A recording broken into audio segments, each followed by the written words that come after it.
this is one that comes up a few times, and the person says, "Now that I have set up my strategy, when should I expect my first trade to come through?"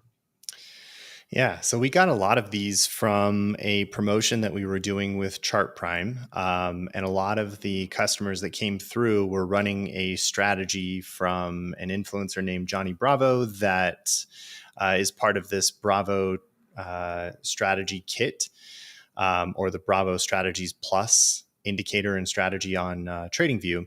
And that particular strategy trades a handful of tickers, and they are largely traded on the 1 hour and 4 hour chart. So as a result, the number of trades that come through, especially when you look at the back test, are pretty infrequent, and they hold for longer periods of time. I think the first trade that I saw on one of the strategies for Tesla came through Friday afternoon, and I think is still in that position, if I recall. So, there is a bit of a waiting period before you get your first alert. To make matters a little more complicated, you can't really run that strategy on a lower time frame because it looks to higher time frames in order to derive its signal. So even if you change it to the 1 minute chart, you're still not going to get it to generate a trading signal until the timing has actually, or until the 1 hour event has taken place. So when should you expect your first trade to come through? Well, there's a few different ways to think about this. One is to try to construct a similar indicator, or to create a price alert or any kind of an event from TradingView to give you the ability to just test what the message would do. And you could hard code that message in place, send it to your TradersPost account, connect it to a strategy where there's just a paper account connected as a strategy subscription, and just see what that message says when it comes in and what it would actually do.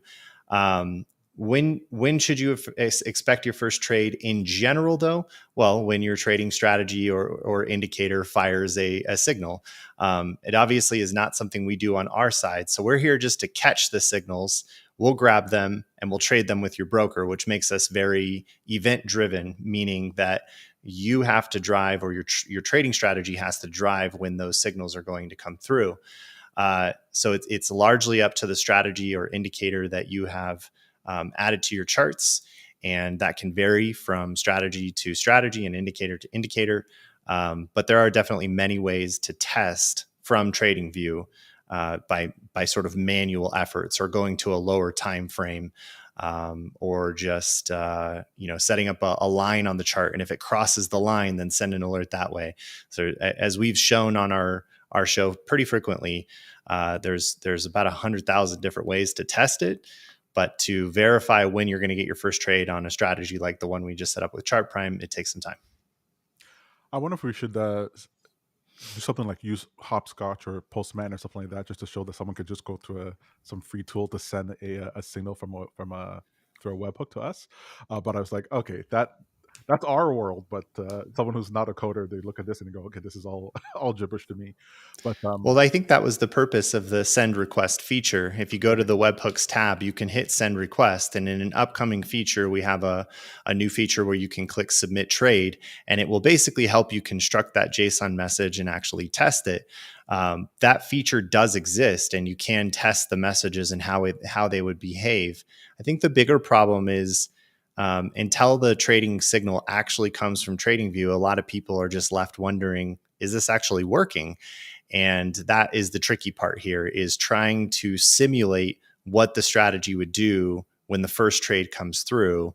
And I think in this case, particularly for this Johnny Bravo strategy, we would need to sort of show an example message that would come through as your first buy order, and then have you send that request through the send request feature.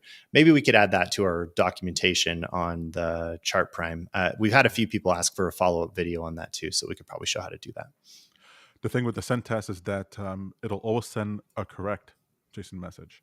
So if you want to test what happens if something goes wrong, if you see different errors, it's nice to have the different use a different tool.